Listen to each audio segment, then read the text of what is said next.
Analis drone emprit dan Lembaga Penelitian Pendidikan dan Penerangan Ekonomi dan Sosial LP3ES menunjukkan Gubernur DKI Jakarta Anies Baswedan lebih populer dibanding Ganjar Pranowo dan Ridwan Kamil. Namun di sisi lain, tingkat disukai atau favorabilitas Anies Baswedan lebih rendah dibanding Ridwan Kamil dan juga Ganjar Pranowo.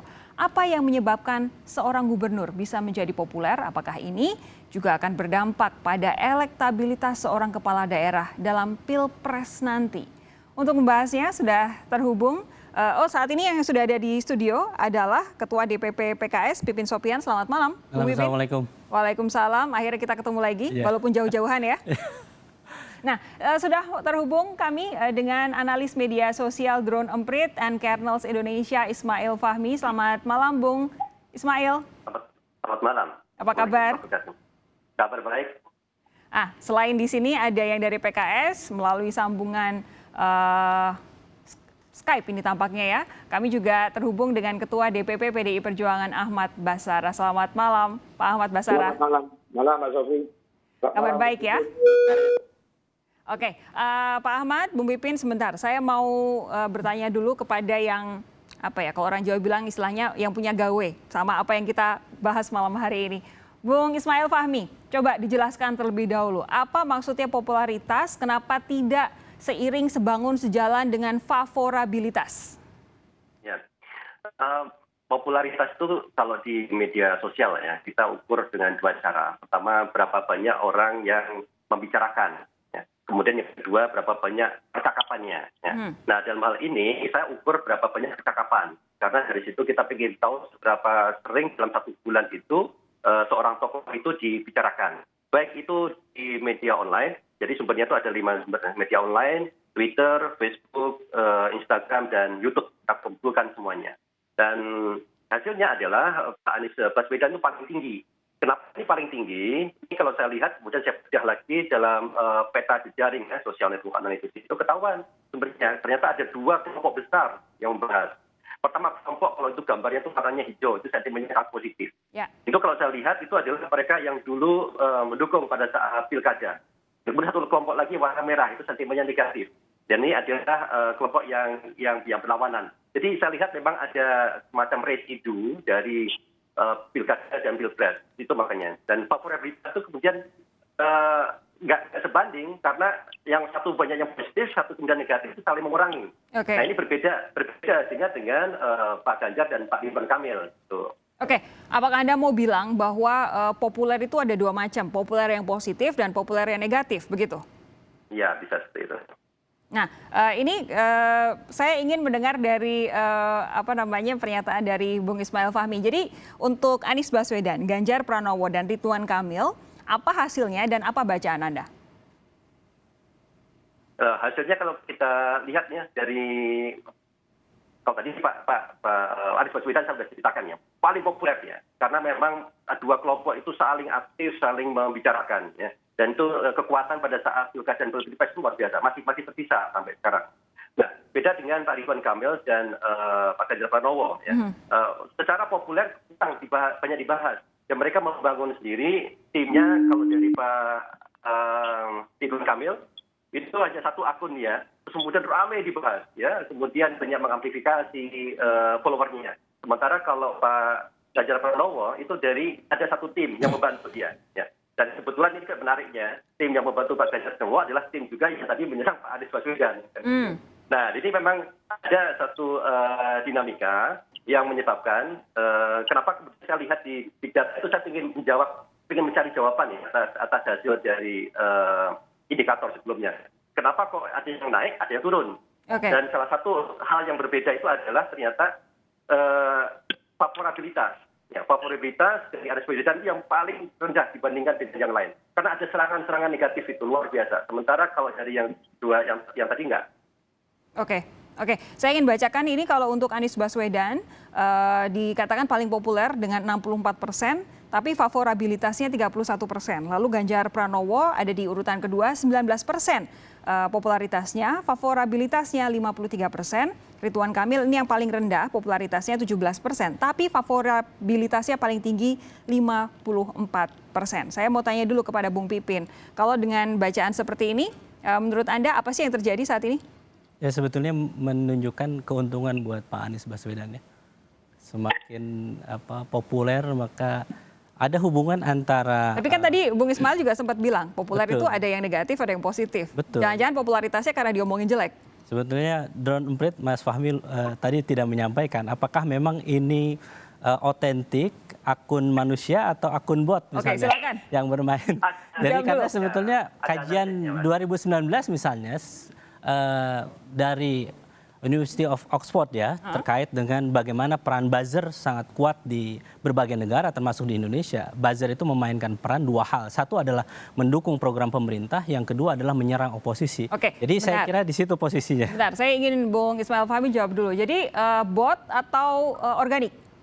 Ya, saya buat analisis itu. Jadi di drone emprit itu kita bisa lihat berapa bot, berapa human. Ini kalau saya bacakan itu ada di Twitter saya itu.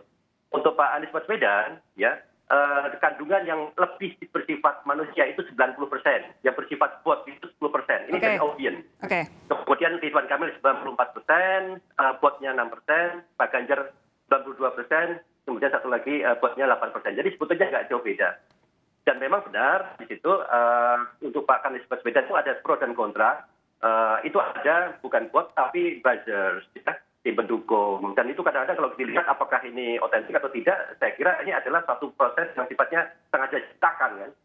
Oke. 90% organik katanya. Iya. Jadi saya kira ini tadi ya, kalaupun ada buzzer itu ada dua tadi kan. Jadi saya kira ini prestasi. Jadi ketika melihat bahwa ada seorang menjadi ancaman bagi pemerintah, maka termasuk. Anda mau bilang semua yang memberikan kritik terhadap Pak Anies adalah buzzer?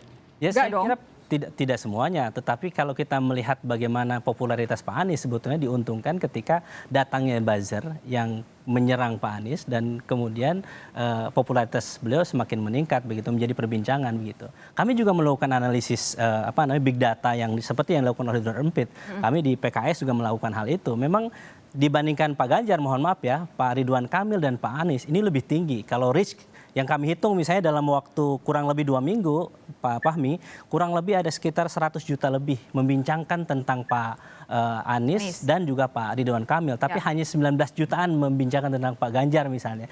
Sangat jauh begitu data yang kami pelajari dari big data saat ini. Itu dia, membincangkan kan bukan berarti favorable. Betul, kalau dalam kami memang sentimennya tidak terlalu jauh berbeda, memang agak perbedaan lah. Jadi saya kira alat yang digunakan drone emprit dan kami miliki memang tentu ada perbedaan cara bagaimana mengambil data yang negatif, yang positif begitu. Tetapi kami melihat tidak terlalu jauh berbeda, tetapi memang benar.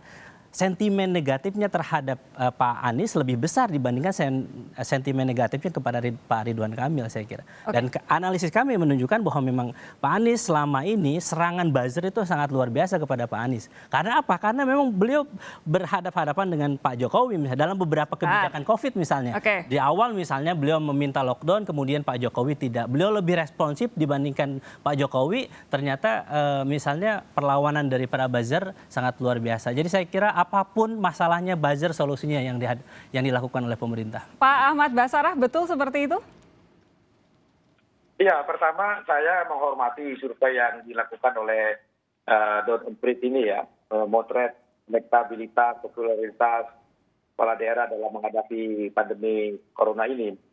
Tetapi saya ingin mencoba melihat dalam perspektif yang lain, Sophie. Pertama, di tengah COVID pandemi corona ini memang membuat kepala-kepala daerah kita tuh harus berada di garda terdepan untuk membantu rakyat yang dipimpinnya mencegah bahaya corona dan mengatasi berbagai ekses yang ditimbulkan sebagai akibat dari COVID corona ini. Tetapi rasanya sangat tidak etis ya di tengah situasi masyarakat yang sedang menderita ini. Kinerja kepala daerah dalam membantu rakyat keluar dari pandemi corona dan mengatasi berbagai ekses bersifat pamrih, begitu. Pamrih dalam pengertian dia punya motif. Siapa yang Anda bilang punya pamrih dan punya motif? Iya, kalau misalnya kinerja kepala daerah di dalam bertanggung jawab membantu rakyatnya mengatasi pandemi corona ini, tujuannya adalah untuk mengangkat elektabilitas demi kepentingan politik yang lain. Ini rasanya sangat tidak etis dan menyakiti perasaan masyarakat. Karena mereka disumpah pada saat dilantik itu memang untuk melindungi bangsa dan segenap tumpah darah Indonesia sesuai dengan janji di dalam pembukaan Undang-Undang Dasar kita. Maka ketika mereka bekerja, yang ada di pikiran mereka adalah mengabdi kepada rakyatnya, kepada daerahnya agar kan pandemi corona ini bisa diatasi, ekonomi rakyat bisa distabilisasi dan lain sebagainya. Saya kira kepala-kepala daerah juga, termasuk Pak Ganjar sekalipun, pada saat dia melaksanakan tugas untuk membantu rakyat Jawa Tengah keluar dari krisis COVID corona ini dan mengatasi berbagai macam ekses, yang ada di dalam pikirannya adalah pengabdian kepada rakyat, tidak berpikir tentang pilpres, apalagi pilpres masih sangat jauh, Sofi. Kita juga menghadapi corona yang masih belum tentu kapan selesai. Pak Ahmad Basarah begini, tapi yang ingin saya tanyakan, tadi Bung Pipin Sopian sempat bilang bahwa kalau ada serangan dalam tanda kutip terhadap Pak Anies Baswedan ini dilakukan oleh buzzer yang notabene adalah pendukung Pak Jokowi. Apa tanggapan PDIP soal ini? Terlalu spekulatif saya kira. Dalam situasi begini, saya kira pemerintahan pusat maupun pemerintahan daerah fokusnya adalah bagaimana seharusnya bekerja sama, bersinergi, saling bantu-membantu, saling bergotong royong, agar tanggung jawab untuk melindungi masyarakat kita dari pandemi corona itu bisa berjalan efektif. Itulah mengapa diperlukan ketulusan, keikhlasan para pemimpin-pemimpin bangsa, pemimpin daerah, bahwa dalam melaksanakan tugasnya itu harusnya semata-mata demi pengabdian kepada bangsa dan negara. Saya kira kalau semua pemimpin kita berpikir membangun bangsa, membangun daerahnya tulus ikhlas, tanpa ada motif lain-lain, saya kira tidak perlu ada serang-menyerang buzzer dan lain-lain sebagainya. Tunggu. Anda dari tadi menyatakan tulus dan ikhlas. Memang menurut Anda siapa yang tidak tulus dan ikhlas dalam menjalankan tugasnya, Pak Basarah? Saya sedang memberikan komparasi terhadap hasil survei ini. Survei ini kan seakan-akan memotret bahwa kinerja kepala daerah dalam menjalankan tanggung jawabnya kepada rakyat yang dipimpinnya menghadapi pandemi corona ini seakan-akan dia diorientasikan untuk sebuah motif politik tertentu begitu. Padahal belum tentu kepala-kepala daerah kita pada saat bekerja itu berpikir untuk kepentingan politik masa depannya.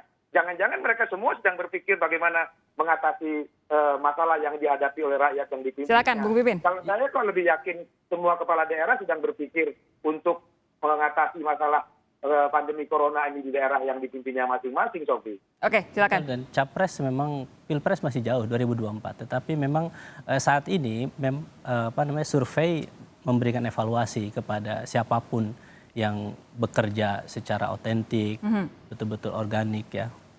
Kalau kita melihat masalah COVID ini, kita bisa memandang apakah ini populis atau tidak misalnya. Satu tindakan yang dilakukan oleh kepala daerah atau kepada seorang pemimpin misalnya. Kita sebenarnya bisa melihat dampak dari misalnya di awal misalnya ketika dilakukan PSBB atau lockdown, pro kontra muncul di masyarakat. Saya kira ketika seorang pemimpin mampu mengeluarkan satu kebijakan yang tegas, terencana dengan baik, kemudian menginspirasi malah diikuti yang lain, maka wajar kalau misalnya Pak Anies memang mendapat satu respon yang positif, dan kemudian ketika ada respon positif, kemudian ada yang merespon secara negatif. Tapi tadi Pak Ahmad Basarah bilang Anda terlalu spekulatif untuk bilang itu buzzer. Saya kira kami tentu menganalisis ini dengan alat. Saya kira berbeda dengan analisis hanya misalnya melihat kondisi. Kami punya alat sebagaimana drone emprit miliki begitu. Jadi kami menganalisis itu bagaimana buzzer bermain begitu. Jadi saya kira ini pertarungan. Jadi semua orang akan melihat ketika ini capres. Tetapi saya setuju dengan Pak Basarah dan saya ingin menyatakan bahwa ini masih jauh dan jangan menjadikan COVID sebagai saya mau balik lagi ke pernyataan Anda tadi. Pak Basarah katanya ini kekeh loh, Bung Pipin, soal buzzer loh.